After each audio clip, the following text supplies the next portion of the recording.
is Monday, December 19th here in Draft Shark Studios in Rochester, New York. Welcome to our Week 15 recap podcast. I'm your host, Matt Schaff. Back with me is Adam Krautwurst. And Adam, we were talking before the show. We're kind of at, a challenging time of year for everybody, regardless of what you have going on. But we've got the usual Christmas stuff. We've got the concerts for the kids. I'm sure you're dealing with that too. We've got, random sports practices. But now we've also got the winding down of the fantasy season. We've got teams that we're either managing like, traditional season-long fantasy or best ball tournaments that we're just watching and praying and hoping.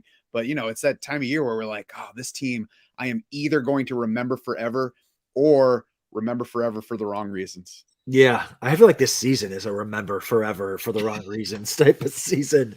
And I think a lot of people probably feel that way. I got a sweat tonight, Matt. 5K buy-in, FFPC. I need to fade 31 from Christian Watson and the Packers defense. What are we thinking? You feeling good about that? You need to get 31 combined points from those two? No, I need those two to not reach that. Correct. Yeah. Yeah. I know. I mean, those are big numbers, so it's not difficult to see them not getting that. But if KJ Osborn can top 30, then I'm not going to bet against Christian Watson scoring some points. Well, don't worry, because I had Brian Robinson last night smashing that touchdown at the end of the game there to really give me a nice buffer. So that was always nice to see. For what it's worth, the one spot where I really care about the Packers scoring any points, that team already lost anyway, so I won't be rooting too hard. But we'll talk at the end of this one about some underdog pick'ems, and I think I might be going against what you're hoping for with Christian Watson there.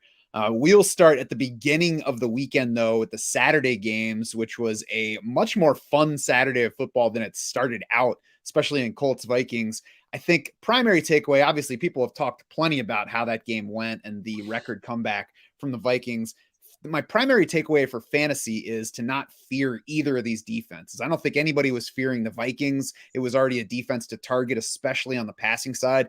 But the Colts now, they've looked previously like maybe a defense that alters your plans at running back. They still sit 12th overall in Football Outsiders DVOA, but they're just 15th against both the pass and the run. They allowed 190 total yards to Dalvin Cook. I know he had the long touchdown catch and run late in the game that affected that, but they're just not giving you the kind of trouble that I think should change your plans at running back from this point. Yeah, I mean, what an insane game. I mean, the Bills did lose one this weekend, and it was this greatest comeback of all time that they lost here to the Minnesota Vikings comeback. But Frank Reich's like, Jesus, what am I not going to lose this year? I know. Yeah, what a wild, insane game to kick off the weekend. By the way, there needs to be football every Saturday all year long for the NFL. I'm not a big college guy until dynasty draft season, but this was incredible. The defenses on both sides weren't great. Obviously, it was the story of two halves, and Jonathan Taylor ruining people's seasons. Another player to the list of ruining seasons. I think obviously affected the game. I mean, you never want to see Zach Moss. If Jonathan Taylor gets 24 carries in that game, he goes.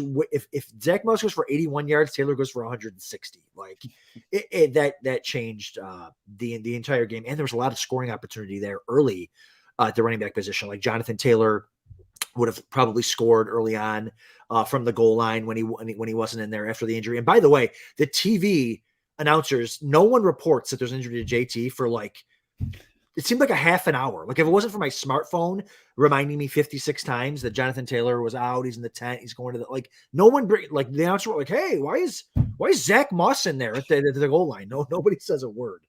But yeah, neither of these defenses seem to be a problem. But again, it's hard when you get a game script like this. Yeah. The Colts pass defense has been good, really good over the course of the year. Obviously, there's some really good receivers here on this Vikings team. And when you're up by 30 points, the schemes are different. The players are playing different. But yeah, overall, probably not too scary for the rest of the season. And Kirk Cousins is different, going over 400 yards for the second straight game. Obviously, I'm going to go ahead and bet the under on 400, but his performances the past 2 weeks certainly make it easier to go ahead and start him fairly confidently against the Giants and Packers the final 2 weeks of most fantasy seasons, and then certainly the Bears in week 18 if you play that far. Yeah, I mean, great. It's a funnel here too. Odds more. I have It's funny how best ball season can remind you of the players that you loved early. Like I have a ton of KJ Osborn. They're going to go to 3 wide receiver sets. KJ Osborn had a great finish to last year. He's a pretty good receiver. Nothing all year. And then all of a sudden, bang, the fancy playoffs. Like, oh, look at these Jefferson Osborn stacks that I have. So yeah, I mean, it's good to see Osborn get going. 10 for 157 in his score. Could have had another long one that I thought was a catch that they overruled because refs hate football, but yeah, no, they look good. Osborn, Jefferson, Cousins has just got a nice group of receivers around him and running backs that can catch. So Thielen 3 for 41 in a score. He was irrelevant till like the end of the game.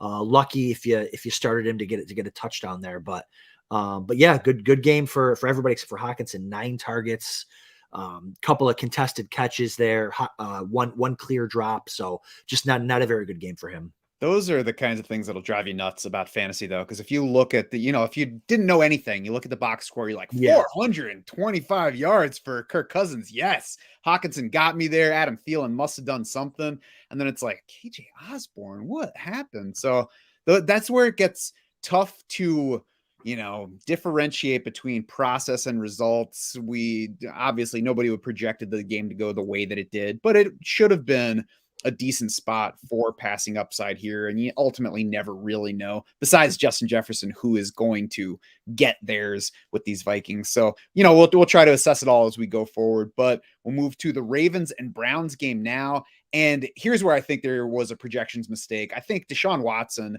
over the past 3 weeks, we've just over trusted. I mean, it was a little easier to do his first time back because you say, well, maybe we should be apprehensive about a guy who hasn't played in like 2 years, but it is Deshaun Watson. So if he's ready to go, it's going to be the kind of thing we don't want to miss out on. This is his 3rd game back. His second was better, but still nothing special. And this is, it was an okay game against Baltimore, a defense that has been playing pretty well overall, but much tougher on the run than the pass. We got 1 touchdown, so it wasn't a total loss with Watson, but it's clear to me that we've just kind of over trusted him. And I guess fabricated this worry of, well, what if Deshaun Watson turns back into Deshaun Watson in this game? And probably kind of underrated what if he doesn't, because he's still only a couple weeks away from a 2-year layoff. Yeah. And a lot of it's, if you started him like I had to in one big league, it's because I had no choice with the injuries to a lot of these tournament team quarterbacks. Like you're not even allowed to pick up another quarterback. So you're stuck with a guy like Deshaun Watson. You're hoping, but a lot of in these division rivalry games between 2 teams built on running the ball and defense, like it was hard to see Watson really going to smash in a performance like this, but I think he's got the weapons to do it. Cooper, Peoples-Jones, and Njoku, Chubb, good offensive line. So it's there if he can get better. Because you're right, he hasn't looked good this year. I'd like to see in games where he's not good passing to get a little bit more rushing rushing involvement. Only 22 rushing yards. I think his long was like 17. Like he had like 1, and that was a scramble. It wasn't even a designed run. So, not much on the ground there for him either. Just kind of a really ugly game in a divisional battle between 2 defensive teams. Yeah, I think that he's been more of a scrambler than a designed runner in his career. I don't have those numbers in front of me. So it's possible that the O-line is like not bad enough to help him get the rushing production here. I would expect that he'll be outside of our top 12 for week 16. I would plan as though he's not going to be in that range. I would try to find a better option. He's still kind of, I think, in that range where if you need him, it's okay. They've got the Saints coming up. They've got the Commanders after that, which hasn't been a great matchup recently. So I would try to have a better option, but not consider Watson somebody that I have to replace if the pickings are too slim. Yep. On the Baltimore side of this one, we got another 100-yard game from J.K. Dobbins. Not a huge game because he didn't find the end zone, but we'll take 100 yards from a guy 2 games back from IR. Now he gets the Falcons. So it's going to be difficult to not play Dobbins in the coming week. We'll see about whether Lamar Jackson's back in the fold. Yeah, Dobbins looks great, had a couple runs, breakaway that he says he would have broken free if he was fully healthy. Maybe. I mean, he's not really a speedster, but he's looked really good getting to that like third level. I don't know. Did you see any of those pictures of his knee with like the ports that are like sticking like through his skin? Like they're like test ports or whatever, scopes that like haven't fully healed over yet. It's kind of gross to look at if you ever get a chance to look at that. But there's pictures of his knee with like bumps sticking out of it. It's gross, but he looks great. I mean, listen, he's an interesting pick going into next year's draft, depending on what they do. I mean, he won't be a high pick because he doesn't catch footballs, but he might be one of those like Josh Jacobs, 5th, 6th round. Like, hey, we could see this guy doing something. Former standout running back with just some bad injury luck, but yeah, I mean, you're going to start him moving forward if you have him, probably depending on your running back situation. But they're feeding him. Not a ton of carries for him, but compared to the other backs, he gets 13. Gus Edwards gets 7. And so Justice Hill only gets 1. RIP Kenyon Drake. But yeah, no, I mean, it's Dobbins is cooking for the rest of the year, I think. I'm going to bet that he starts more like round 4 in early best ball drafts, because there are a lot of people that want J.K. Dobbins to be a star. But, we'll see where he settles. I wouldn't be surprised, too. I wouldn't be surprised if he goes like Travis Etienne in last year's drafts, where if you draft early, he's in round 4, then he starts creeping into round 3, and people just get more and more excited, especially when we're looking at half PPR drafting. That would be interesting. I'm a Dobbins guy, but even I wouldn't. The pass catching. I mean, even look at a game like this. He's awesome. Averages 10 yards a carry, and he just, 12 to 12 points. Like, if you're not going to get any catches, or 13 points, he gets 1 catch for 3 yards. Like, if you don't score or get catches, it's really tough to get you into the 3rd round, especially on an offense that's not like elite. Yeah. I'm going to start out expecting that I won't be much on Dobbins, and then we'll see. I'm always looking to adjust if the market turns out different than I expect. Bills Dolphins close things out. Josh Allen's pretty good, don't you think? Yeah, he's kind of good. I mean, 4, what did he have? 4 passing touchdowns, 3 passing touchdowns, 4 to Dawson Knox, Quentin Morris, Nyheim Hines, and James Cook.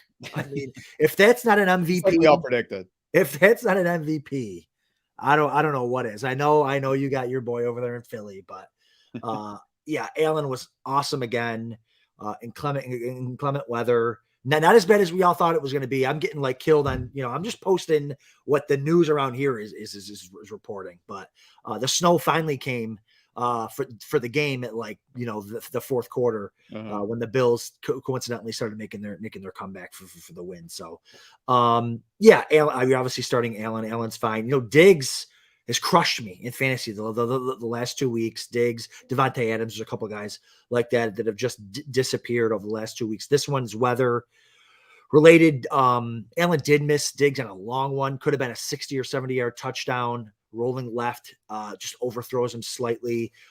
Diggs also dropped a touchdown in the back of the end zone, so he didn't help himself there either. But hey, Josh Allen's always going to get there. Gabe Davis stinks. Isaiah McKenzie stinks. A lot of these guys aren't even startable anymore. But the run game outside of Josh Allen, non-existent again. So yeah. Good luck if you have any pieces outside of Diggs or Allen. Yeah, Raheem Mostert did not stink in that game, though. Ran over the Buffalo defense, didn't find the end zone, so that kept it from being a truly big game, but certainly a big performance. Otherwise, he gets a weak Packers run defense in Week 16. We'll see about Jeff Wilson Jr.'s status. Seemed like he had a shot to play. He was questionable for this game, was inactive, so we'll see about him for next week, but I would certainly plan on Mostert being the first one in, and probably low-level RB2 for that one, with, upside well beyond that if he does clearly lead the backfield and work.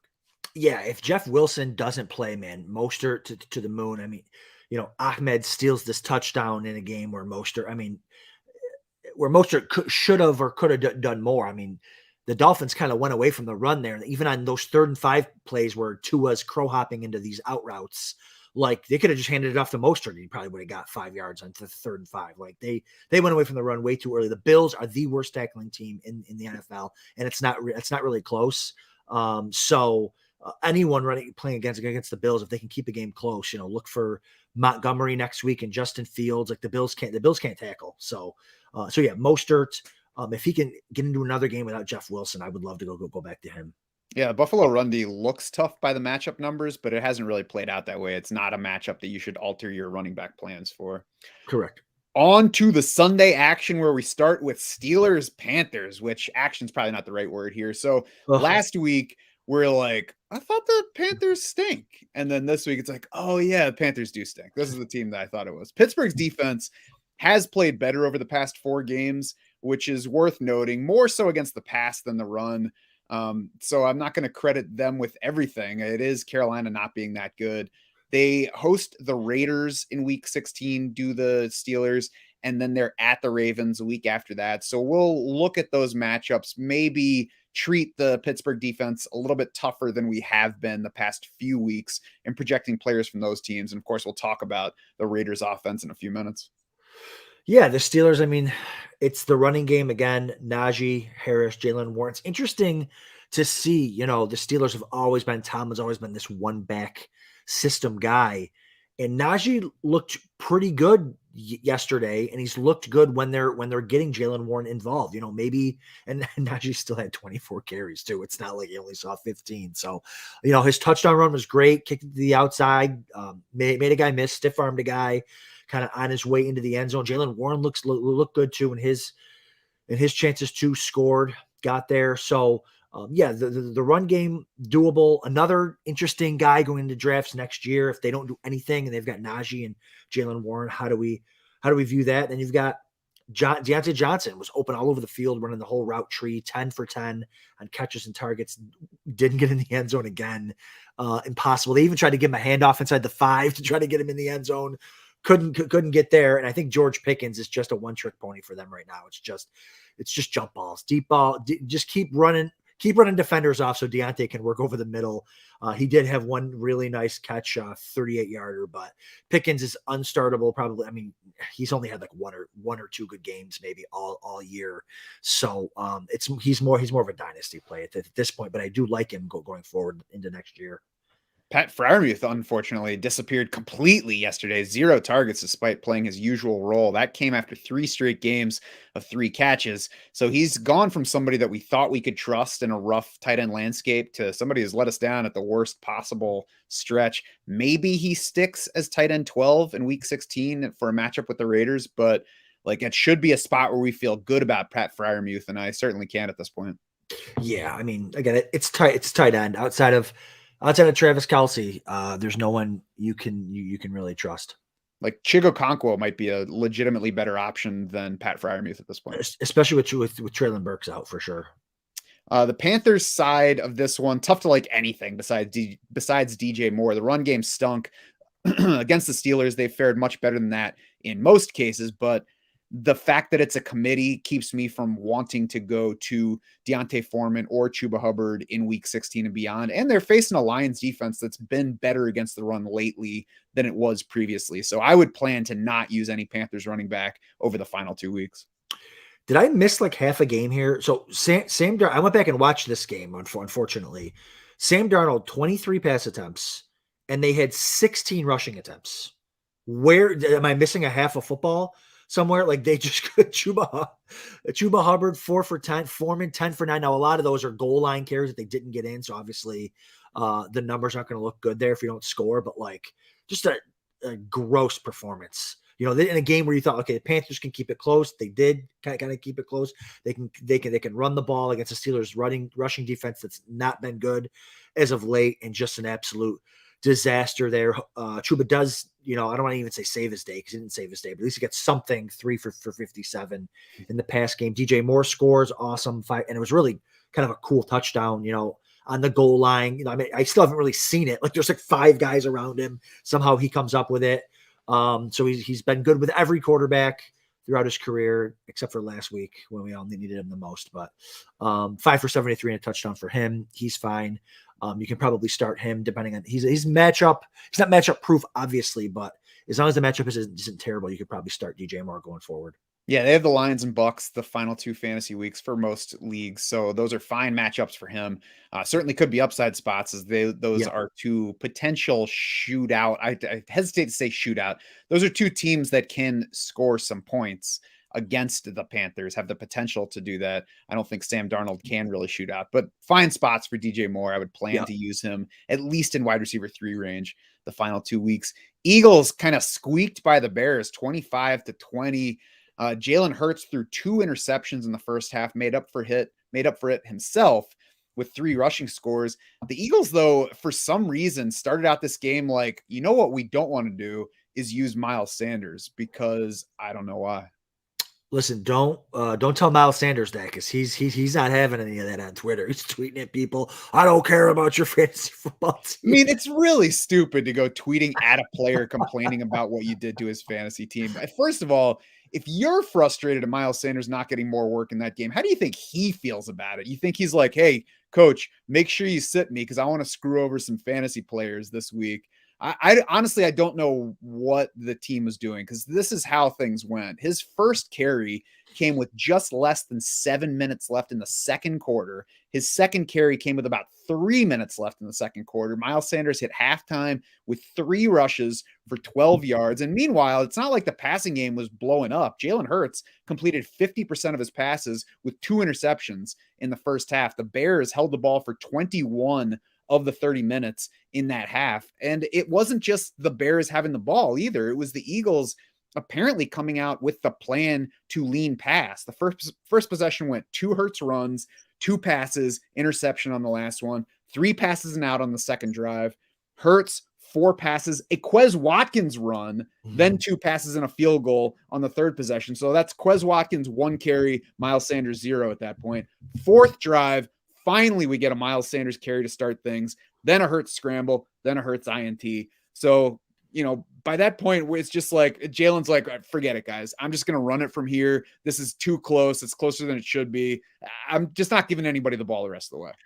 Yeah, plus like he had 2 1-yard touchdown runs that he stole, and then he had the one where there's not a defender on the field. He takes a step back, runs up the middle for like a 30-yard touchdown. There's nobody in sight for that touchdown run for him. It's just amazing. Was he QB1 on the week, or did Josh Allen beat him out? Josh Allen's ahead of him right now. Okay. I believe it's like right now, like they're going to score points between now and the end of tonight. It's close. Maybe it depends on format a little bit, but yeah.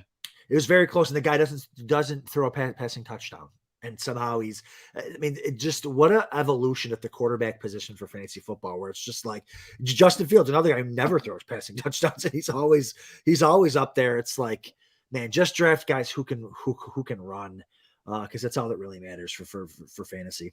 Yeah, and one of the guys in our Draft Sharks Dynasty League on FFPC sent a group message during the first half of yesterday saying, "Oh, of course, Jalen Hurts picks now to throw out his worst game of the season." And then like 10 minutes later, it's like, "Oh, never mind." Never mind. Getting it all back on the ground. He did, eventually get there passing yardage wise, brought AJ Brown, brought Devontae Smith with him. No touchdowns, but both of those guys got over 100 yards. I would guess that Dallas Goedert will be ready for next week against Dallas. We'll see if we get to hear anything about his role, as he did not make it back to the active roster for this game. On the Bears side, they expect to get Khalil Herbert back for week 16. So we'll see exactly what that means for David Montgomery. But I would expect Montgomery to remain inside our top 24 for that week 16, maybe a top 18 spot even, against the Bills that we talked about, who look like a tough rushing matchup, but haven't really played out that way against running backs who are worth anything. Yeah, you're definitely starting Fields, no matter what, essentially. And Montgomery definitely against the Bills. And I'm hearing, shocking, Josh Allen's playing in a football game where there's a snowstorm this Saturday. So they're saying weather in Chicago is going to be nasty. So again, we're looking to the ground. The Bills can't tackle. So you're starting Montgomery, you're starting Fields. And there's really nobody else worth starting on this team. Yeah, Fields 95 rushing yards in this game, topped 1,000 for the season, just the 4th quarterback season of 1,000 rushing yards. He's had 5 straight games over 70 rushing yards. He's been over 80 6 times in the past 8 games. So we got plenty of, and understandably so, questions. Why should I go ahead and trust Justin Fields against the Eagles this week? And the reason is twofold. One, how many quarterbacks do we trust at all? So 2, it's the rushing with Justin Fields. The Eagles had shown some vulnerability on the rushing side. And, if you're in doubt, like, this is the floor you chase with Fields. Even with nothing else, 95 rushing yards gives him 9.5 fantasy points. So he just has to do kind of anything beyond that to at least be okay. You give him 1 touchdown on top of that, especially if it's rushing, that's 15 points already. So that's the kind of floor that not a lot of quarterbacks can give you. Yeah, and he almost did that. He tiptoed out of bounds on that one. It was, man, that run. How long was that run? It was ended up being a 40-yard run, but it could have been. That run had chapters to it. 50. I know. It went from a sack to a loss to a gain to a touchdown to not a touchdown. But great run. He has the ability to do that every week. Yeah, it's fun to watch, even if you're rooting for the other team. Right. Not fun to watch if you're Mike McDaniel, though. We get to stop it yelled at him. Right. Chiefs 30, Texans 24. And this is a goofy one. The Texans don't have any business staying that close to Kansas City. And they only had 219 total yards of offense. So it's not like, well, 2 weeks in a row, Houston plays up against this playoff team. This was a matter of the Texans capitalizing on a couple of fumbles by Isaiah Pacheco first, where they scored a touchdown 2 plays later, then another by Juju Smith-Schuster, where they got the ball at midfield, turned that one into a touchdown as well. So that made it a very different game. The offense really was still nearly worthless overall. We got Chris Moore leading the team in targets again, 9 of those, but only 4 catches, 42 yards. Reasonable expectation for Chris Moore, given what we know about him historically. And then the 2 touchdowns came from Jordan Akins and Tegan Quatoriano, who I think we all had rostered and in our tight end premium lineups. Yeah, no, I mean this offense is a disaster. Speaking of tight end premium, my son is killing me for making him pick up Jeff Driscoll to put at tight end in his Yahoo Home League. I'm like, listen, it's not my fault.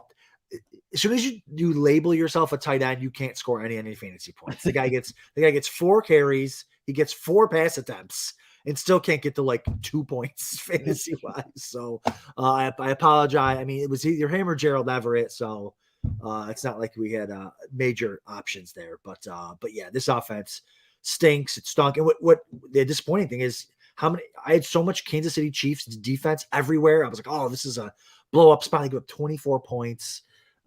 Lame, but hey, it's just one of those games.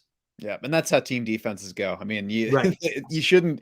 There should be some way to not kill them after Pacheco fumbles and Houston has to go 20 yards to score a touchdown. Yeah, or if there's a pick six by the right. Jacksonville defense at the end of that game. Yeah, it's tough, but that's the game we play. The backfield with no Dameon Pierce, Royce Freeman led in carries, 11 of those for 51 yards. Dario Gumbuale had 8 carries. Rex Burkhead led the receiving, 4 targets, 2 catches. So really, it's an offense to avoid as much as you can. Oh yeah, there's no one to even worth starting on this team. Patrick Mahomes, by the way, 87.8% completion. So every week we're like, is Houston really actually tough for fantasy quarterbacks? Mahomes is like, nah. Yeah, no, I mean, well, he goes 10 of 10 to Kelsey, 10 of 10 to Juju, who tried to get hurt again yesterday. Every time he catches the ball over the middle, bang, he gets his head ripped off. I think like back-to-back plays that were shown on Red Zone. He got crushed. But yeah, just the story of this entire weekend. Kelsey 10 catches, doesn't score. Juju 10 catches, doesn't score. But guys like MVS score, like everyone's third stringer, Noah Brown, Zay Jones, like all these guys just went nuts. But yeah, Mahomes ends up getting there. A lot of that high percentage too is, Jerick McKinnon, 8 catches, a lot of Isaiah Pacheco, like they're doing a lot of stuff around the line of scrimmage, a lot of screen passes and stuff like that, which is what they should be doing because, they don't have a major deep threat. Kadarius Toney is he's not going to be nothing for the rest of this year. I'll be interested to see how they can incorporate him in the offseason looking towards next year. It is time to randomly drug test Jerick McKinnon, by the way. 2 more touchdowns in this game. That's right. 5 touchdowns over his past 3 games. Season high in touches in this game. 2nd straight week that he set a season high in touches. 3rd on the team in targets and catches in this one. He was tied for 2nd in that category last week. So I say go ahead and use Jerick McKinnon next week, and then we'll reassess ahead of week 17. Oh, absolutely. And he's going to be the guy that everybody drafts in these playoff challenges. And then it's going to be Isaiah Pacheco for 3 weeks in the playoffs. So I can't wait for that. Or even Melvin Gordon. I can't wait for that to happen. Ronald Jones. Yeah. Jaguars 40, Cowboys 34 in overtime. Trevor Lawrence, good again. He did turn the ball over a couple of times, an INT early, a fumble late, but rebounded from all that, put up big numbers, against a defense that has been good against the pass all year. Still number 1 in Football Outsiders DVOA entering the week. He was like, whatever, I got Zay Jones to hit for 3 touchdowns. Yeah, it's nice to see Lawrence, consistently hitting pay dirt for a year and a half. It's like, man, what is wrong?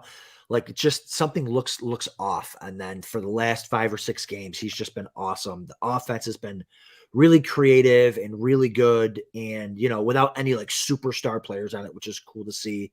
They'll bring Calvin Ridley into the fold next year, which would be nice to see there too. Zay Jones, I mean, what a revelation. 6 for 109, 3 scores. Not dynasty, best ball rosters, like, oh, how did I score so many points? Oh, there he is, Zay Jones, round 20 when I fell asleep at 1:00 in the morning during an underdog draft. Thank you for Zay Jones, because he was in the Bills and he wasn't very good for the 6 seconds he was here, and he hasn't been very good for his career. Raiders, okay. But yeah, it was like 5 games at the end of last year. He was suddenly like, hey, I'm all right. Right. So, hey, maybe it just clicked for him. So, but yeah, they had a nice plethora of weapons to use there. Zay Jones, Christian Kirk, Evan Ingram, again, 10 targets for him, 8 for 62. Couldn't find the end zone. But yeah, no, they got some nice weapons there. Trevor Lawrence is a guy that hopefully we've been starting here down the stretch. I was kind of forced to with a lot of Kyler Murray injuries, where, all right, I guess it's Trevor Lawrence, and he's been really, really good. Yeah, it's too bad it's one team where I have Trevor Lawrence as you have to be my starter now. And it was on bye this week, so I didn't get to take advantage of that Dallas game, but I certainly feel better about him against the Jets than I would have without this game against Dallas. There's obviously going to be lots of regret, like, oh, I should have started Zay Jones this week. And, obviously that's true in hindsight. Totally unpredictable performance here. So, like, what we did know is that he's been a good bet for targets and catches recently. And it's quite possible that we underrated that a little bit in the rankings, that we underrated how well Trevor Lawrence is playing versus a tough matchup with the Dallas defense this season. So maybe we should have given Zay Jones a little bit more credit for this one. But I mean, let's be real about it. He entered yesterday with 2 games all season of 80 plus receiving yards. He entered the game with 2 total touchdowns for the season. So he more than doubled his touchdown count in that single game. He got just his 3rd game of 80 plus yards. So yeah, he had been running well. He had been a solid to good PPR option. There was nothing pointing to, hey, this is going to be a blow up spot for Zay Jones. Speaking of running well, the main event champs from last year, the guys from Buffalo, are now in first place of the main event this year with Zay Jones in their starting lineup, running so pure. It's unbelievable. So yeah, they're for first place again. Shout out to them. Shout out to Western New York fantasy football. Love it. Love to see it. But yeah, no, exactly. There was no reason to think he was going to do anything like this. It's like one of those, like, all right, well, injuries. There's no bye weeks, but yeah, I guess I'll throw in Zay Jones against the Cowboys, and there you go. I'm going to get those guys to go to the grocery store and pick out produce for me. Just anything. Winner after winner. Travis Etienne, 19 carries, 103 yards in this game. His most carries and yards since week 9. So similar to Trevor Lawrence's big numbers in this one, I think that makes Etienne a little bit easier to use against the Jets next week, which is a tough matchup. Dallas entered this one as a tough rushing matchup as well, a little bit ahead of the Jets even in run defense DVOA. Yeah, he looked explosive too. I mean, what a game. This game, I don't even know how the Jaguars won it. I mean, they were down by like 17, like late in the 3rd. Like, Cowboys had Dak, there was a pick inside his own 20 or 25. Throws another pick, obviously, to end the game. But the Jags really didn't get going until late in the game. Etienne looked great, though. Explosive. Like you said, 19 for 103. Only 2 catches, 3 targets, but he did get 24 yards there. So it's really just who's going to score the touchdowns week to week for this offense. Dak Prescott, a couple of bad interceptions, especially the game ender in overtime, really kind of overshadowed what was a good performance otherwise. So we're playing him in a lot of cases, but volume has been the biggest issue for his fantasy production. And even in this one, only threw 30 passes, 23 completions. So efficient, got 3 touchdowns. So he ended up with a good outing, but it was still short of 260 yards. So he doesn't have that kind of ceiling that he would if they were throwing the ball more. So we have to factor that in. He's got a tougher matchup with the Eagles coming in week 16. So we'll see exactly where he lands in the QB rankings for that week. Noah Brown, 2nd straight big game here. Not sure I'm ready to bet on him yet. If anything, it makes me a little bit less likely to play Michael Gallup in week 16 or 17. Yeah, Gallup was invisible. I mean, he was out there more. He ran more routes, just didn't get the targets.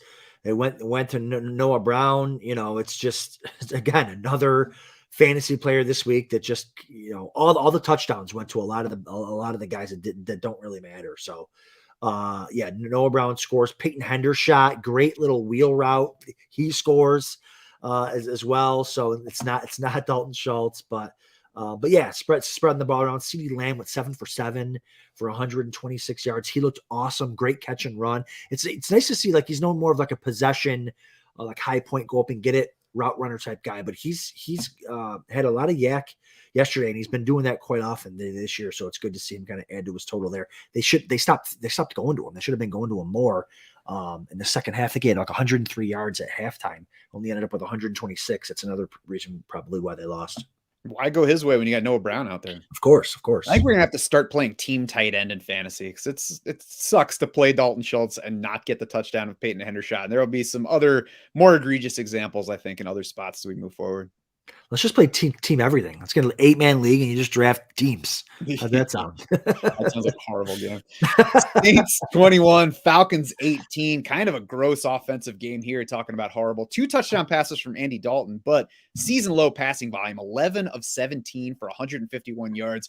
Both of his touchdowns went to Juwan Johnson. So this is another one of those hindsight. You're like, I should have played Andy Dalton over like Daniel Jones or Deshaun Watson or whatever. But like, if I told you Andy Dalton's going to throw 17 passes, you'd be like, oh, I'm going to go ahead and cross Andy Dalton off the list. Oh yeah. And Taysom Hill's going to throw a touchdown pass. So definitely not playing Andy Dalton there. So, this is one of those where I think process worked out fine for not playing Andy Dalton, especially considering that it's pretty muted production in a high upside matchup. But it's another vote for, if you need to use him, go ahead and play an okay player in an upside spot.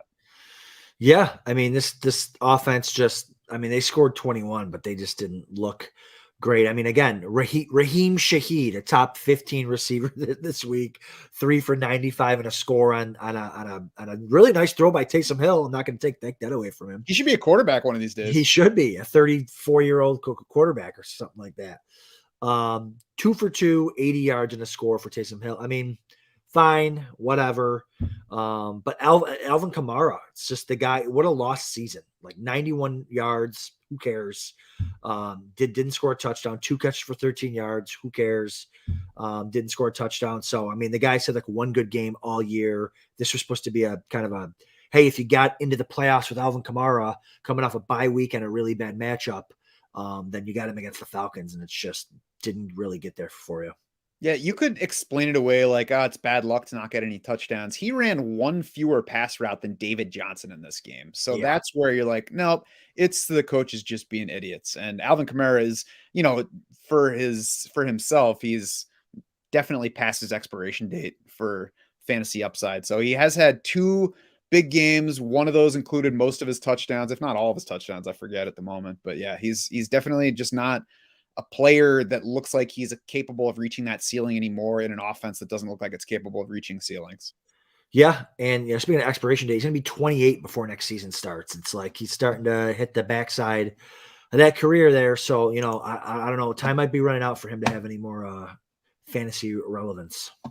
They are at Cleveland in week 16, which is still one of the weakest run defenses, just gave up over 100 yards to J.K. Dobbins. So, like, if you have Kamara as one of your starters, it's an okay week for him, but just don't get excited. Don't expect a ceiling game from Alvin Kamara. Don't expect ceiling from Chris Olave right now either. 4 targets, 3 catches in this one. We should assume more passing volume going forward, but, it's just not an offense to be targeting players. Speaking of targets, though, on the other side, Drake London hit double-digit targets for the second straight game, 7 catches, 70 yards on 11 targets for the rookie. And those really are huge numbers by the scope of Desmond Ridder throwing for only 97 yards on 13 completions in this game. Yeah. Well, that's been the Falcons all year, right? I mean, Ridder looked, it can't be worse. It looked pretty bad. He looked kind of lost out there, taking sacks and all that type of stuff. But yeah, good for London to see. Again, another good receiver that we're just gonna have to wait another year on. Olave's had a great season, but this isn't the peak for him either. Same with Drake London.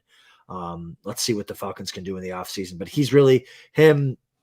CPAT, I don't think we're starting Algier moving forward. I hope not. But again, there's another guy that popped up out of nowhere to carry these best ball teams. So, but yeah, there's not much to love in the Falcons offense. 17 for 139 and a touchdown on the ground for Tyler Algier in this one. His first 100-yard game as a pro. He did have a 99-yard game previously. I'm glad that they're playing Baltimore next, because playing maybe the league's toughest run defense now will suppress any urge to try to use Tyler Algier this week. That's definitely the answer. If you're asking, should I play Tyler Algier, I'll say absolutely not. And then we'll see what he does and then reassess for week 17. Yeah, I'm not happy to start any of these guys. Lions 20, Jets 17. Predictably tough offensive matchup for both sides here. Lions running backs got a season high 9 targets for DeAndre Swift. He did lead the backfield in playing time in this one, but his playing time was still in line with week 14, still down versus his week 13 uptick. So there's still going to be risk for Swift heading into an okay matchup with Carolina in week 16. Home for Chicago should be a better matchup for everybody on offense in week 17. So Swift is usable, but still falls well short of being exciting in fantasy. Yep. Just a kind of, again, another guy that kind of had a little bit of a lost season here. I mean, we're getting towards the end. Not 9 targets is awesome to see out of a running back. 5 for 23, not so great on the 9 targets. Doesn't get in the end zone either. Second on the team in carries behind Jamal Williams. Jamal Williams does nothing without his touchdowns. He had like a 15-yarder called back, which stunk for his owners. But yeah, 13 for 33 for him. I mean, they didn't really look great running the ball much, to be honest with you. And the offense really didn't do much like we expected. Jared Goff away from home, out of the dome.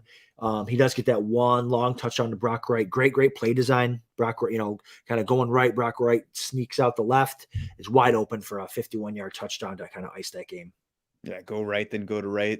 Jamal Williams, even worse for him, matched in playing time by Justin Jackson. So do not plan to use Jamal Williams next week. He was outside of our top 24 for this week, so certainly not somebody that we were looking to use here. DJ Chark near silent, which was predictable. Tough spot against the Jets. Jared Goff, I think this was a solid game for him. We weren't expecting big stuff because it was a negative passing matchup. 252 yards, decent. Had the 1 touchdown, like you said. This is his 6th straight game without a turnover, which is especially nice when he's on the road against a tough defense like the Jets. So I think he's going to be usable against the Panthers. I'm not sure. I haven't really looked hard enough to know whether I've got Jared Goff as a top 12 quarterback for the coming week, but certainly in that top 16 range, I think, where, if you need a streaming level play, I would probably feel better about Jared Goff than Deshaun Watson in week 16. Yeah, I haven't looked at the matchups yet for week 16. I mean, I have a lot of Jared Goff, Daniel Jones, it's like that type of deal. I don't know who the Giants play next week, but yeah, it's Goff's fine. I mean, all the weapons they have there, the creativity on offense, this was not a bad game for him considering it was away from home and against the Jets. And they've got the Bears in week 17, which could be a sneaky good fantasy spot for all these best ball and high stakes tournaments. Like, kid, there's going to be a lot of Lions and Bears deciding who wins money week 17 of this season. Awful. It sounds terrible. I will say this one, that was a matchup that was like back at best ball drafting time is like, I'm going to watch that Detroit Chicago week 17 matchup with Justin Fields and Dave Montgomery and DeAndre Swift and all those guys on the Detroit side. It was one of those kind of sneaky, interesting matchups. And then, so then when you play in these tournaments that are weekly, you got to win to advance. Well, your Amon-Ra teams, good luck you're getting them through, because if he got you here, 14 is tough when all the other random 16th round picks went off for 2 scores this week. So it's going to be tough getting your Amon-Ra teams through. Yeah, get rid of the playoff formats and just play it all the way through so the best team wins. I say, I don't disagree with that. Not going to happen, though, unfortunately. On the Jets side of this one, Zach Wilson ended up getting to 317 yards and 2 touchdowns passing, which it seems like they should just have a stat correction that takes it away because he clearly did not play that well. Completed 51.4% of his passes in this one. And just to stick a needle in everybody's eye, his 2 touchdown passes went to CJ Uzama, who absolutely nobody was using. So even the stuff that did happen is helping absolutely nobody, including his team that lost. People are going to see the 2 touchdowns for Uzama and say, oh, should I pick him up and use him at tight end this week? Because my tight ends stink. I was using Jeff Driscoll last week. Tyler Conklin still ran twice as many routes as Uzama. So this wasn't a matter of roles changing. This was just one of those goofy things that happens when everybody's watching even closer. Yeah. Uzama only saw 2 targets. I mean, you're not starting Uzama. All he does is score touchdowns. That's right. That is true. All he does is score touchdowns. Yeah, Zach Wilson stinks. Just gonna take my opportunity to say that weekly.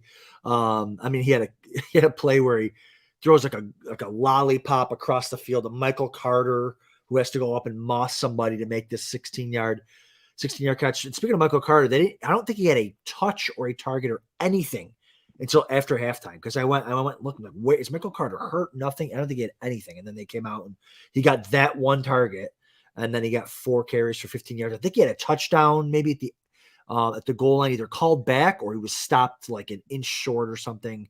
I think that's what it was. He was stopped at the goal line, and then did Zach Wilson run one in, or he tried to run. Oh yeah, they rolled Zach Wilson down short. Okay, and then it was Uzoma. I'm replaying it all in my head here live in the Draft Sharks podcast. But yeah, hey, if you had to start Garrett Wilson and you were terrified, at least he got you there a little bit, right? 14 points, so could have been much worse. And I'm sorry for all those of you that had to start Elijah Moore, but he did get 9. Yeah, nobody on this team caught more than 4 passes, but Garrett Wilson, Jeff Smith, Elijah Moore did all catch 4 to tie for the team lead. Elijah Moore was second on the team in targets behind Garrett Wilson. Denzel Mims was the third starter with Garrett Wilson and Elijah Moore, but he suffered a concussion early. Jeff Smith stepped in for him. So, that's what's happening if Denzel Mims doesn't come back. And maybe if Corey Davis is back, we'll still get Garrett Wilson, Corey Davis, and Elijah Moore in the slot, which is worth noting going forward. They have who do they have? I don't have down who the Jets have. I guess because I'm just mentally knocking everybody out if Zach Wilson's still the starter. I know they do not have the Bills, so they probably got the Patriots and the. I can look it up here. But. Yeah, they got Jacksonville next. Jacksonville and at Seattle. I thought that was what I had down. So that's one of those matchups where if you do have a Jets receiver and it's close between them and somebody else, that's an upside matchup for that Jets wideout. It is still Zach Wilson, and you should definitely not plan on there being 317 yards most weeks. But at least that's the second time this year we've gotten 300 yards from Zach Wilson, and Jacksonville has been a high upside passing matchup. I'm not starting. I mean, Zach Wilson is more likely to get benched mid game than he is to throw for 300 yards again. I don't know. I'm not. You just want a quarterback to get your receivers there, so I guess there's a chance. But he's not going to throw a touchdown to a wide receiver. He's terrible. Yes, yeah. I wouldn't go chasing after Jets receivers, but if they're your best options, then it's not the worst spot. Third straight good outing for that Lions run D, as I mentioned. So it's one of those where you don't sit a good running back against them, but be aware of it for matchups that are more borderline running backs. Yep. Broncos 24, Cardinals 15. And if I open a game book, the NFL game book, and see Latavius Murray for 24 carries, 130 yards and a touchdown, I close the game book and move on to something else. That's right. Welcome to week 16, folks. This is what it was all, or week 15. Sorry. Yeah, you might as well move on to week 16. That's right. You said welcome to week 16 because you already mentally moved on. Come on. Latavius Murray this week is drunk. It's time to send it home. Listen, I'm a closet Murray fan. He's from upstate New York. My son went to one of his camps this offseason. Super nice guy, really good with the kids. So it was nice to see him. And he didn't even have a team at that point either, but he was confident he'd latch on with somebody. And here we go. Latavius Murray, 24 for 130 in a score. Imagine what Javonte Williams would look like in a Broncos uniform. Unbelievable. But Marlon Mack scores 2. What an ugly game. Brett Rippon stinks. Trace McSorley and Colt McCoy stink. It's just, Judy got there a little bit, 14 points. Not a ton of flash there, just crossing routes and slants and stuff like that. He didn't try to end a ref's life yesterday, not that I know of, like the week before. So, but yeah, congrats to Latavius Murray, all those 20th round best ball picks. Those teams are getting through. My biggest takeaway from the performance of that Denver backfield in this one is you should be happy if you have any running backs facing the Arizona defense over the next 2 weeks. They host the Bucks in week 16. They are at the Falcons in week 17. So if you're that Tyler Algier fan hoping to play him in week 16, I say bench him against Baltimore. Cross your fingers for getting through to the championship, and then maybe we can close out this fantasy season with a big old Tyler Algier week 17. Hey, I'm in. I'm all for it. And the Cardinals offense is really like about what you would expect from a game that started with Colt McCoy at quarterback and ended with Trace McSorley at quarterback. We did at least get a touchdown from James Conner. Yeah, that was great to see. I needed Conner. It was great to see him get there. And the one thing we could say, hey, listen, 5 targets for Conner. So even if you don't want these receivers are hard to start. Listen, anytime you get a running back where their quarterbacks are willing to check down, which these two bums are, we love it. And James Conner should get targets and opportunities against the Bucs next week, but then he's got that juicy Falcons matchup in week 17. So, again, all those James Conner teams, we're just crossing our fingers for week 16, get us to that matchup and see what can happen. Yep. Raiders 30, Patriots 24 in a game that was completely overshadowed by one Jacoby Myers decision at the very end. Something I'm sure he realizes is probably the worst decision of the year. It's at least duking out Tom Brady's decision to dump his supermodel wife so he can go sub 500 with the Bucs. Yeah, I smile ear to ear when I just think about this game and the Patriots, and it's just now I do feel bad for Jacoby Myers. I mean, they're interviewing him after the guy's like holding back tears because he realized like they're probably not going to make the play. I mean, they may squeak into the playoffs, but what a boneheaded, like just unthinkable. And so you do feel bad for him, but other than that, like the Patriots, nobody likes them and nobody deserves this more. But the Tuck Rule gods coming back and now what happened, just overtaking Jacoby Myers' body. Exactly. But as far as the Patriots are concerned, I mean, they stunk outside of Ramondre Stevenson, who as of like Saturday, we weren't even sure was even going to play. As of Sunday morning. Yeah, right. As of Sunday morning. And then he ends up 19 for 172 in a score and look great doing it. So as long as Ramondre Stevenson's active, man, keep rolling him out there. That's the worst. Like, even as of Sunday morning, they're like, it seems like Stevenson's going to play. I think the quote was good chance to play from Ian Rappaport, but they also added the caveat they're going to test him pregame to make sure. So then you have to decide, all right, it's either Ramondre Stevenson for me, or I have no running back to put in for him at 4:00. So in a lot of cases, you had to just go ahead and start somebody else because you can't just take a 0 at running back. I mean, you can say you got to plan for that stuff, but there are a lot of formats where you don't have that option and you're just stuck either playing him or taking a 0 or playing somebody like Deontay Foreman in the early game. So that's the tough part of fantasy. It's going to feel terrible if you lost with Stevenson on your bench, but ultimately there's only so much you can do if you don't know if the guy's going to play. Yeah, this was a tough week for that too. 3 Saturday games, even on the Saturday games alone, I had to, decide between like Raheem Mostert in the evening. Well, is Jeff Wilson going to play? We don't know yet. Well, that affects it. How's the weather? Like, it was just a tough weekend for lineup decisions. Like you said, T Higgins was one where I just rolled the dice. Like, all right, you know what? It's T Higgins or I'm just going to lose. Like, whatever. Like, I just got to do it because I had no one playing and Sunday night or Monday night. So those decisions are tough. Sometimes they work out. Sometimes they backfire. But if you waited on Stevenson, you got rewarded. Patriots passing game did absolutely nothing here. And it was not just bad, but it was so bad that you probably aren't going to play any of them in week 16. We'll reassess beyond that. Even Jacoby Myers, aside from that decision, he trailed Tyquan Thornton and Nelson Aguilar in playing time. So you can't even be like, well, at least Jacoby Myers is on the field the most. He's a clear strong target bet. I mean, it's just a passing game that you want to avoid. And this isn't a stretch that should be an upside passing stretch for Mac Jones. So it's a garbage offense at this point, which was predictable because they don't have any offensive coaches. Yeah. Right. Or they've got 6 of them. And when you got 6 offensive coaches, you don't have any, right? It's just, I mean, and plus Mac Jones is screaming like, Mac Jones has to do something in the league for he's acting like Tom Brady out there, like he's ever done anything, screaming at receivers on the sideline. Last week he was yelling at coaches and the stuff. Like, dude, you stink. You're out here talking, yelling at players. Like, man, which I love to see. Trust me, love it. I love when Belichick's throwing the phone and all this stuff's happening to them. I love it. But yeah, their offense stinks outside of Ramondre Stevenson.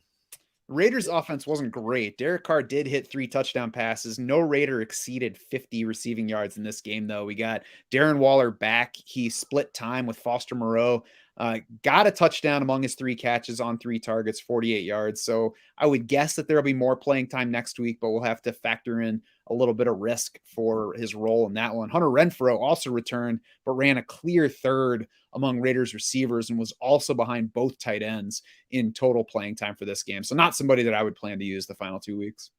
Get Hunter Renfrow on the Buffalo Bills. 2023, Hunter Renfrow, take over for Cole Beasley. This guy was sensational last year. Hunter Renfrow was top 13, top 14 fantasy receiver at the end of the year. I mean, we knew it wasn't going to happen again with all the weapons they had there, but they can't figure out how to get in the ball. I know it's a new coaching staff, but Hunter Renfrow's never been this bad in his life. So let's get him on a different team. It's sad to see that, but yeah, Carr gets there, 20 of 38, 231, and 3 touchdowns. A lot of deep balls where they did not convert. Mac Hollins, I don't know, were they triple teaming Devontae Adams at the end of that game? Because it seemed like every play was just a deep ball to Mac Hollins, over and over and over again. So, and then Keelan Cole gets 1.5 feet down in the end zone, gets that touchdown there. And so, yeah, it was just kind of a strange game. But again, Devontae Adams, 9 targets should be fine, right? But it just, again, wasn't enough to get him there. All those Adams Diggs teams that I have are just dead now. Yeah, unfortunately. Chargers Titans should have been a good spot for offense overall, but we got 31 total points from this game, 15.5 less than the Vegas game total. And both teams came in nearly 8 points shy of their implied totals from the Vegas numbers for this one. So really disappointing overall. Justin Herbert now has in probably 3 straight games with more than 300 passing yards, but also fewer than 2 touchdown passes, through 2 picks in this one. So not a great game for him. It's just the second time in 8 games that he did not attempt a pass from inside the 10-yard line. So there's some bad luck overall to the lack of touchdowns, but it certainly wasn't so much bad luck in this one as lack of opportunity, lack of offense getting down there. It's the second time in the past 5 games where he didn't throw at least 1 touchdown from inside the 10. So we'll usually get more. You probably go ahead and use Justin Herbert, but we can't totally ignore that 3 straight games of 1 or fewer touchdowns. Yeah. He'll be due moving forward here with the weapons, healthier, them pushing for a playoff spot here. So I think they're in the playoffs currently. But yeah, this is a team that can explode at any moment. I mean, the Titans are a tough defense, really good run defense, and really well coached. Like they're always just like hanging around and winning games. They almost pulled this one out too with like nothing there. But yeah, so I mean, I think Herbert obviously could come around. Eckler, not a great game, but does get that touchdown to get him there on a great run. I mean, he was low to the ground, carried like 3 people, drove like 3 people into the end zone. Great run for him. So, but in a week where he didn't really get there passing wise, only three targets, 2 for 12. So there's better days ahead for Eckler. It's weird that he got there rushing more than he did receiving. Right. That's what Tennessee plays especially well. And he actually had an efficient rushing day. So, that's just a mark of you start Austin Eckler and you don't think too hard about how it's going to work out. You'd like to see more receiving, but as long as he, fared at least okay, we'll take that. Chargers are at the Colts next week. Then they have the Rams after that. So obviously what we need next week is for the Colts to go up 30-0. Then we can really get that ceiling game from Justin Herbert. Oh yeah. On the other side of this one, we got the second straight 100-yard game from Derrick Henry. So thank goodness we got the Texans up next. Obviously, he's going for 250 in that one. Yep. So be excited if you have Derrick Henry on a playoff team. Chig Okonkwo has matched or beaten Austin Hooper in targets in 4 straight games. Hooper's still there, so that's going to hurt the floor for both players. But I would say don't worry about the return of Treylon Burks hurting Chig Okonkwo, because like the way that they've lined up, Treylon Burks going down has kind of coincided with Chig Okonkwo getting more work, but it's not like Okonkwo plays the same position. It's not like his playing time should be tied to Burks's. I would say ignore those connections on the timing and trust that Tennessee does not have that many playmakers. So they should want to keep Okonkwo involved regardless of who's on the field at wideout. And if you have 2 guys that are capable of catching a ball and turning it into a long gain, all the better for the offense. I agree with everything that you said. I don't know if that's what's going to happen. Hopefully it does. Tannehill, it's just when you don't throw, it's like a Falcon situation, right? When there's 22 attempts, if they keep throwing it 22 times with Burks coming back, like it's just going to hurt everyone. But yeah, hopefully, I mean, you're absolutely right. Okonkwo and Treylon Burks are the top two most explosive guys in the passing game. So Okonkwo led the team in targets yesterday with 5, and Derrick Henry got 4, and he should be getting 4 targets every week too. So hopefully the Titans get in these game scripts where they have to throw. And then everyone can be startable, but it's just going to be hard with Burks and Okonkwo on the field at the same time. And we'll see if Burks is back this week. I would guess that he will be. He's been out multiple games with the concussion, but we'll watch his status. Bengals 34, Bucks 23. And Adam, who does Tom Brady yell at when he's the one at fault?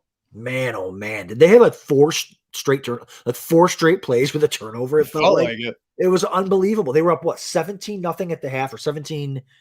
Yeah, I think 17. I think maybe. Yeah, maybe. I think they kicked a field goal. The Bengals did with like no time at the end of the half, but. This was a game that Tampa was in complete control over. I was locked in because, I want the Bills to get the 1 seed, so I'm rooting against. And I'm like, oh, okay, beautiful. Here's a game where the Bucks should control. And then it was just turnover after turnover after turnover, like 4 interception, muffed. They have a punt, a muffed handoff, like just all on their own end. It was unbelievable. And then that was it. The Bengals just blew the door off it. Higgins touchdown, Boyd touchdown, Chase touchdown. Must be nice to have those type of weapons at your disposal. But yeah, it was a wild game. Yeah. We had those 4 touchdowns you mentioned from Joe Burrow, limited yardage because the Bucks kept giving it to him on the doorstep. So there's only so far to go. Crappy rushing day for the Bengals, but at least Joe Mixon did reclaim the backfield receiving lead. So we like that versus Samaje Perine going forward. And then back on the Bucks side, we got solid games from Chris Godwin and Mike Evans, but Russell Gage, 859, 2 touchdowns, of course, be on a team high 12 targets with Julio Jones out. I mean, we'll see. Maybe Russell Gage is in that kind of like wide receiver 36 to 42 range where he's a flex in PPR, maybe a wide receiver 3 consideration for some teams if Julio's out again in week 16.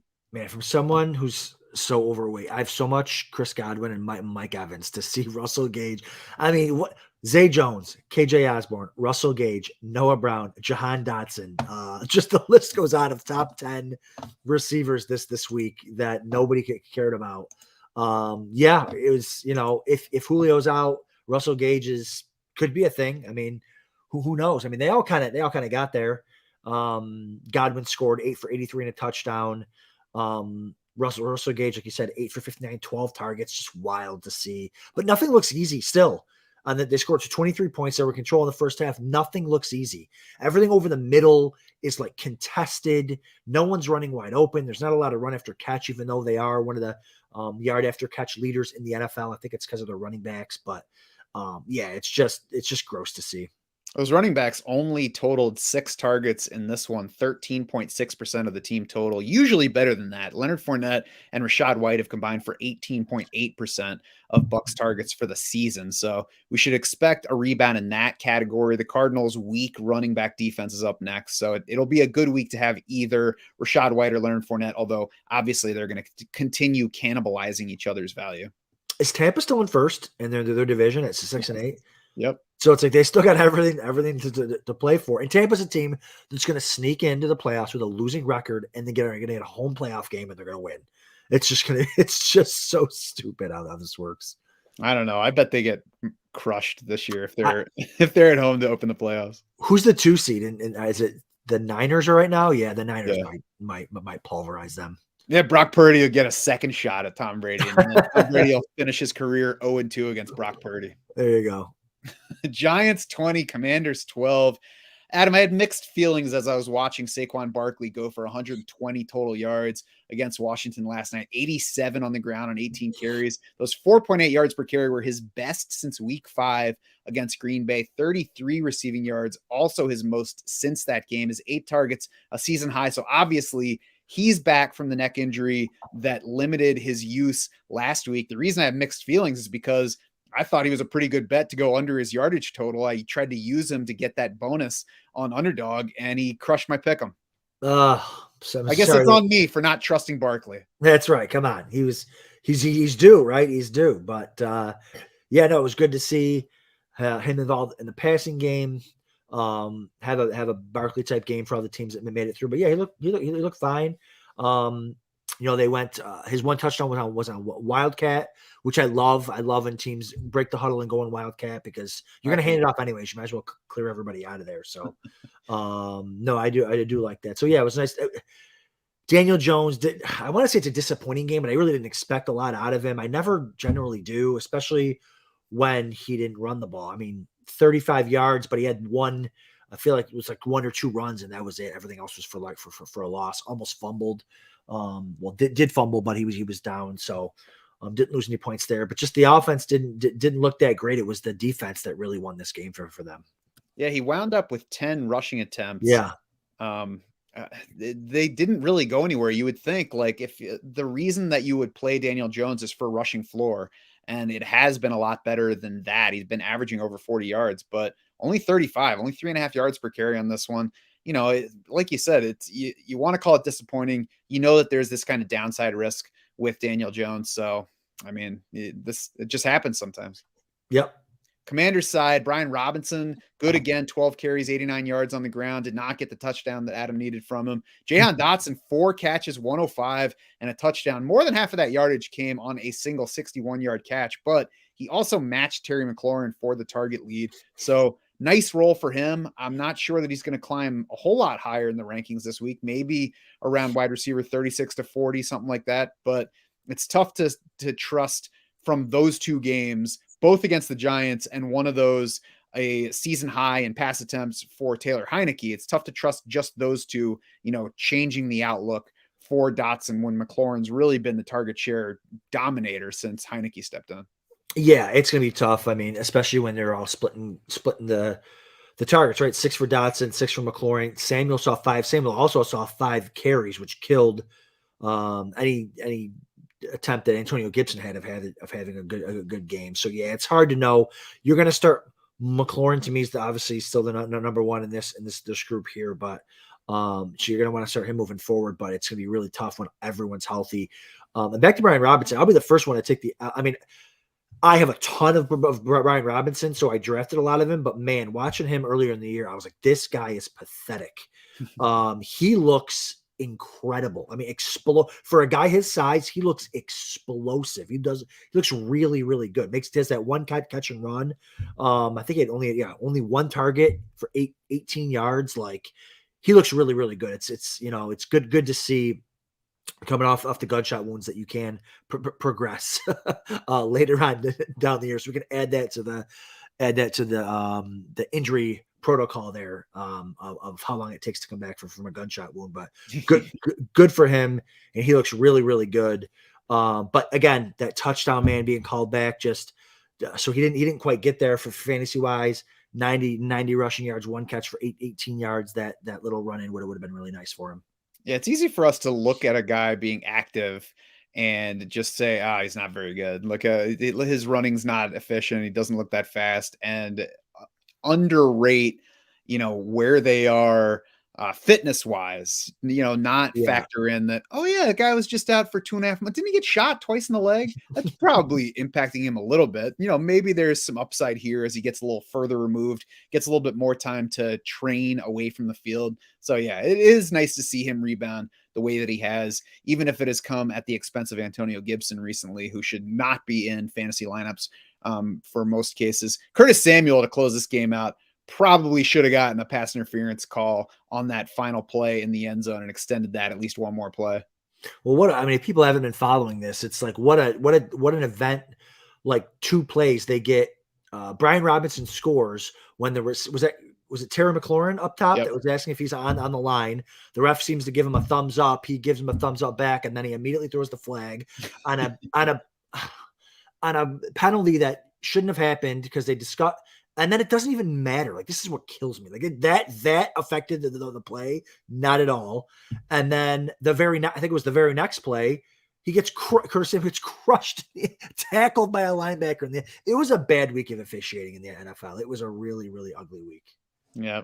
Oh, well, what are you going to do? We Whatever. got one more game to go this week, Adam. And if anybody is either not waiting on something like sweating out their matchup tonight, or maybe they are and you just want something to either hedge it or add a little action to the game, we've got underdog pick'em still that you can play. So Rams Packers tonight, Adam, what is your favorite underdog pick'em play for this game?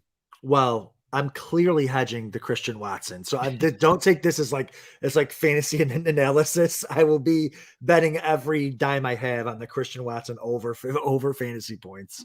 Clearly because I'm trying to fade him in a $5,000 entry league. But and this is going to be such a cop out. But I feel like every time I make this bet, it tends to hit in these low scoring games where where I don't think it's going to get away from anybody.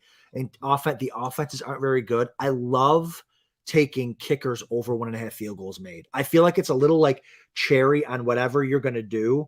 Like if you're going to do a 2 or a 3 team or a 4-piece parlay here, I feel like Mason Crosby over a field goal and a half in a game that should be close, depending on the weather. Keep the weather in mind. I'll be checking that out too. But I feel like in a game where like, because you get these games that get out of hand, no, we got to score touchdowns to keep up. I don't think it's going to be like that. And I think they'll be able to move the ball a little bit on the Rams, because the Rams could turn the ball over at their own 30-yard line. Then you got yourself a field goal attempt right there. So I love the Mason Crosby over a field goal and a half. We've got underdog pick'ems. We have got sleeper over-unders, which both work the same way. You pick out the plays that you think will go over and under. You stack as many as you want. The more you stack, the more money you can make with them. You can enter promo code DraftSharks, or you can click the link for either underdog or sleeper at the bottom of this podcast post. You will get your first deposit matched up to $100, 100% match. The Christian Watson over, I would say, is a good bet too. His receiving yards are, by our projection, well over what the underdog line is. 48.5 is his market line. We have him projected for 64.8 yards. So even if you think that's too high, even if you think they're not going to throw the ball a lot, big difference between those two. He can hit 49 yards and you win.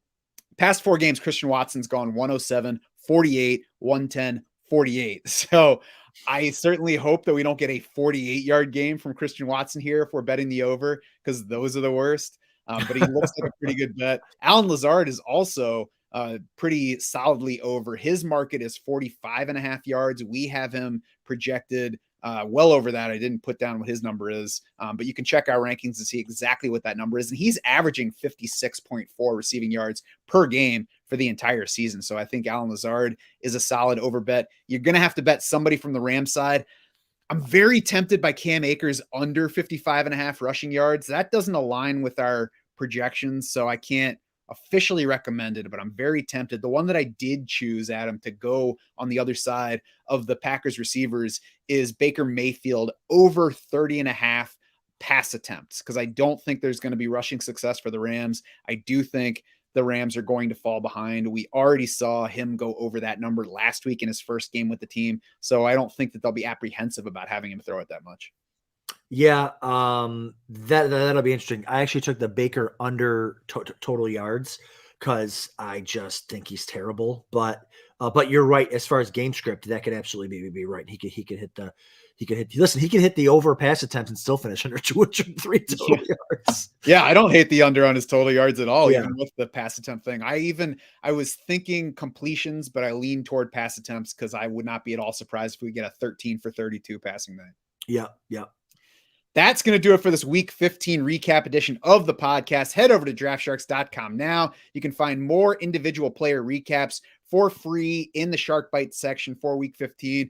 We will be updating our rest of the way rankings throughout the day and then rolling out the week 16 projections and content starting midday tomorrow. If you're a dynasty player, you should also head over to draftsharks.com. You can check out the first 2 articles from our newest writer, Mr. Herms. You can find 2 dynasty articles from him, a new buy, sell, hold report, as well as a free look at some upside players who just might be sitting on waiver wires in a lot of dynasty leagues. That's a valuable thing to be finding this time of year. Tuesday night here on the YouTube channel, you will be able to find the next episode of The Deep End with Adam and Mike Shope. Adam, what should people expect from that one? Yeah, sorry about last week. We had some schedule difficulty, so we ended up going Thursday, which I really like, doing some lineup setting advice. But this week we're going to go tomorrow night. We are going to finally get into that underdog playoff stuff that we were talking about, because though I think there's some edges now with, teams that we don't know if they're in the playoffs yet or not. So you can get some edges there on some of those lineups. Just be careful about betting on Chargers making the playoffs. Listen, I've already got a couple of those Chargers lineups. Jared and I will also be back on here for our normal Thursday and Friday preview pods, although it's going to be a goofy week because most of the action is on Saturday this weekend. So we'll all be watching those deadlines, watching those injury reports in Shark Bites and elsewhere to make sure that we get our best lineups in for the next round of the playoffs. For Adam Krautwurst and the rest of the Draft Sharks crew, I'm Matt Schaff saying thanks so much for swimming with us.